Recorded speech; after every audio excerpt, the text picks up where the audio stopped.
It is Saturday, the 25th of May, 2024. My name is Pigeon Rose, and this is my song of the day.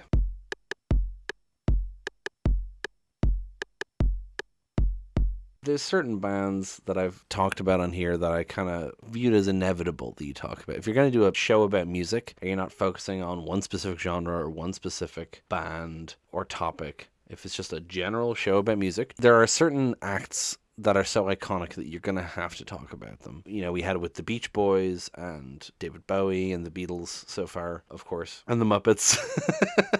Kermit the Frog is just as iconic, I say. Today, we're going to be talking about a song by Led Zeppelin. And Led Zeppelin are just, they are the rock gods that they are. Deservedly hailed as one of the best rock bands ever. I grew up with Led Zeppelin. My dad is a big classic rock fan. He has often said that 1971 is the best year of music ever. And the song we're talking about today is from that year, so hard to argue. But, he used to always play Led Zeppelin 2 or Led Zeppelin 4 when we would take car journeys places. So I heard a lot of those two albums in specific, which, they are kind of their most popular, well-liked albums, so that's fair. But the song we're talking about today is from Led Zeppelin 4. In fact, it's the final track on Led Zeppelin 4. It's called When the Levee Breaks. And it's not strictly an original. It's a reworking of an old blues song. We'll talk more about that context after we've listened to it. But it's not, strictly speaking, a cover because they changed so much about the song, but it's kind of it's like another version of an older song. So we're gonna listen to it now and then come back and talk about it. I will point out, not that I need to tell you, but pay attention to the drumming in the song because I love the drumming in this song. All right.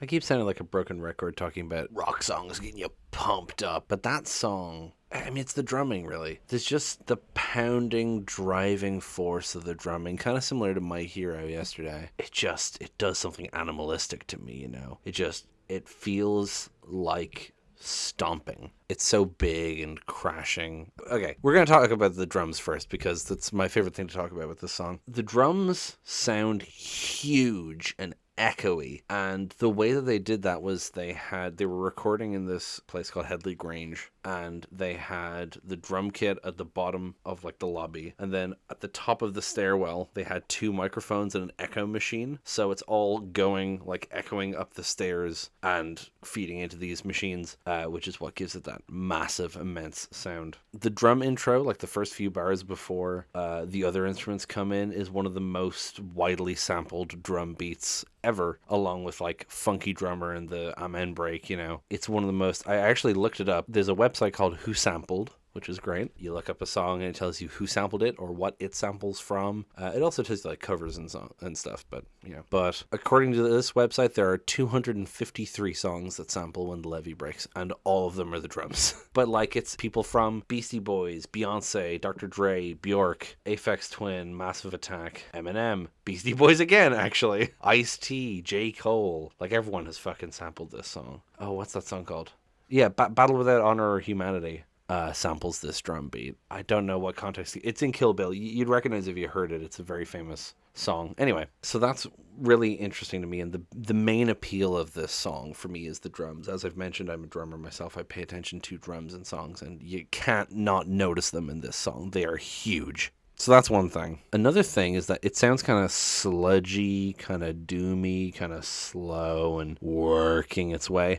And part of the way they did that was changing the speed on things. They did this way more than you think in old music, just changing the speed of recordings. And the guitar solo and the harmonica in this song, I think, are the things that are slowed down. There might be other stuff as well, but that's what gives it this kind of sludgy feel, is them actually just literally slowing down the file so it sounds more drawn out and drawling, So let's go back to the start here. I didn't intend to talk about the music stuff first, but I had to because it's the best thing about this. So, like I said, this isn't really a cover, it's a reworking. The original When the Levee Breaks is a song by Minnie and Kansas Joe McCoy from 1929. And the lyrics are about the Great Mississippi Flood of 1927. And the lyrics of this song are almost entirely different. The first verse is the same, and then the rest of it is almost entirely different. But the new lyrics aren't like tonally different at all. They fit. They're just literally different words. Like the original song, if it keeps on raining, levee's gonna break and the water gonna come in and we'll have no place to stay. You know, and then the Led Zeppelin version is, if it keeps on raining, levee's gonna break. When levee breaks, have no place to stay. It's just a shortening of it. And then the original song,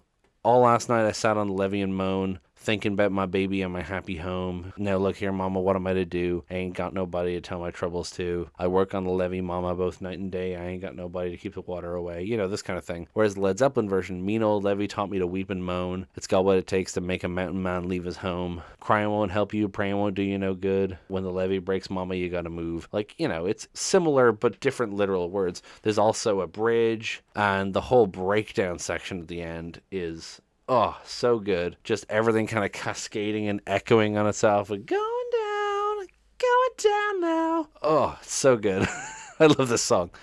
Yeah, so it is really interesting when you listen to the original, you listen to this. They're so different to each other, but they have that same DNA. And it's interesting thinking about it. You know, the original context is about the Great Mississippi Flood of 1927. This version is from 1971. That's a while later. It's almost 50 years later, but the lyrics still work for it, you know. Now, another cover of this song I know is by A Perfect Circle. And I was all ready to talk about that version being a statement on Hurricane Katrina, because that's just the thought I had in my head. But it's from 2004 and Hurricane Katrina was 2005, so it isn't. But if you YouTube search When the Levee Breaks Katrina, you'll find so many edits and stuff people have done of the news coverage of any of the myriad versions of When the Levee Breaks with footage of Hurricane Katrina. And Spike Lee, the famous film director, has a documentary from, I think, 2006 called When the Levees Broke, of course referencing this song. So it very much has become associated with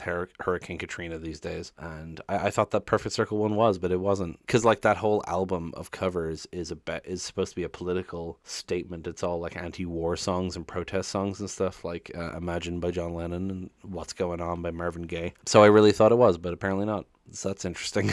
There's a non-fact for you. This song is not about Hurricane Katrina. But I will link that cover as well if you're interested. It's quite different again, because that album is interesting. I like the cover of Imagine on it, but it is like, I'm kind of, I don't want to say ironically like it, because I sound like an asshole, but like, it's kind of silly. It's just Imagine in a minor key. It's supposed to make it sound sarcastic almost, but I kind of honestly enjoy it as edgy as it is, especially the music video that goes with it, although I don't think that's on YouTube anymore. Anyway, we're talking about When Levee Breaks. No, I love this album. I love this song, and I think this song is a great way to end this album. And even if you don't listen to Led Zeppelin, you've heard Stairway to Heaven, and that's on this album. So you've heard at least once. And Black Dog as well is on this album. Like, you can't fucking go wrong with Led Zeppelin 4. And this song is the perfect ending. Like, I talk about song order and how much I appreciate good song order. Not only is this album wall-to-wall bangers, but the song placement is perfect, because Black Dog, perfect opening song, starting a cappella and then bringing the instruments. And then When Levee Breaks with its outro that falls apart, it's just such a good way to end the album. Yeah, that's pretty much all I want to say. Shout out to John Bonham's immense fucking drumming in this song. Leave a comment, subscribe, give us a like, all that. And I will talk to you tomorrow. Break it down.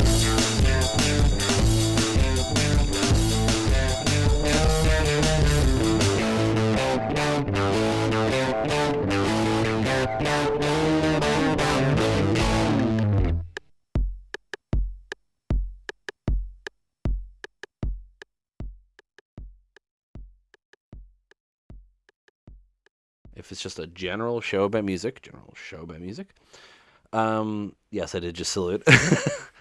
Of course, Spike Lee, a famous filmmaker, made a documentary about Katrina in 2006, I think, called... They're having a whale of a time.